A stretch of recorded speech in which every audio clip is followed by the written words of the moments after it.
السلام عليكم، ازيكم يا حبايبي؟ عاملين ايه؟ فيديو جديد على قناة يوميات امان السيد. اخباركم ايه يا بنات؟ وحشتوني.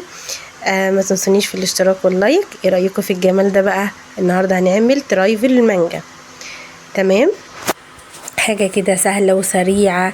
لو عندك كيك، بواقي كيك الولاد زهقوا منه مش عايزين ياكلوه، كيكة باظت منك عايزة تعمليها بشكل حلو عشان الولاد وجوزك وحبايبك ياكلوها، جالك ضيوف فجأة، ممكن تشتري الكيك الجاهز اللي بيبقى في السوبر ماركت دوت عادي، وتعمليها حاجة سهلة وسريعة ما بتاخدش وقت وترتب علينا في الحر دوت الكيك اللي انا كنت عاملاه معاكم الفيديو اللي فات. تمام، انا قطعته وحطيته في التلاجة، وبعد كده قطعته طلعته يعني وقطعته سلايس صغير كده. بنحط طبقة من الكيك. على فكرة ممكن تتعمل بالبسكوت العادي او بسكوت الليدي فينجر، بس صراحة يعني اقول كلمة لوجه الله ان هي بالكيك احلى، يعني اللي هيجربها يجربها بالكيك احلى.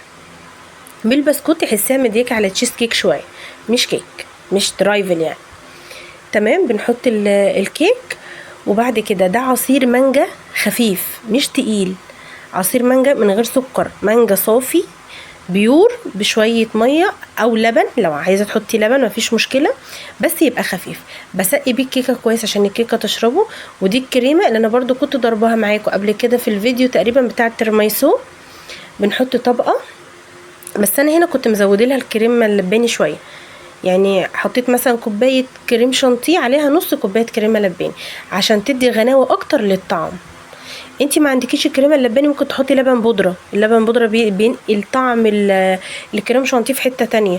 معلقتين 3 كده مثلا مع معلقة باستر كريم، البودرة بتاعت الباستر كريم. مفيش معلقة كاستر مع المانجا دي برضو بتعلي طعم الكريم شانتيه جدا وبتخلي طعمه حلو. الكاستر العادي اللي هو اللي في الاكياس البودر هتحطيه عادي بودر، او ممكن تعمليه بشوية مية سخنين وتضربيه شوية كده بالهاند بريندر او بالمضرب اليدوي بشوية لبن وتحطيهم على الكريم شانتيه وهو بيتضرب. تمام، انا هنا حطيت طبقة الكريمة، ارجع اعيد تاني واحط طبقة كيكة زي ما واضح قدامكم كده جنب بعض، ترصيهم برضو يعني كويس عشان ما يبقاش فيه فراغات، فلان انا لسه هحط تاني صوص مانجا اللي هو العصير، فيبقى برضو كله شارب كده من قلب بعضه. نحط بقى صوص المانجا، العصير المانجا بالظبط كده زي ما انتوا شايفين.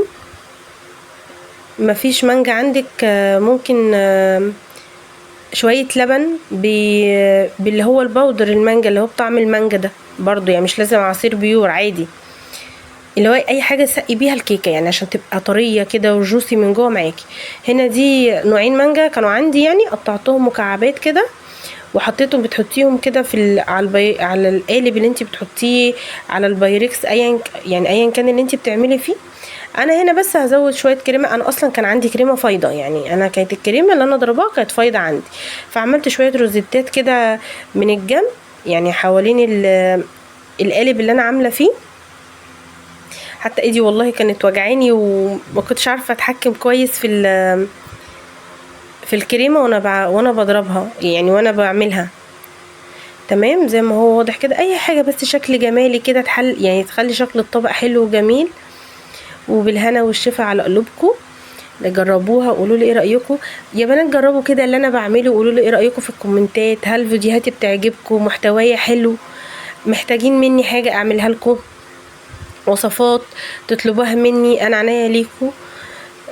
بصوا هنا ده كان شكله، بس هحط بس شويه سبرينكل كده احمر يكسر اللون شويه.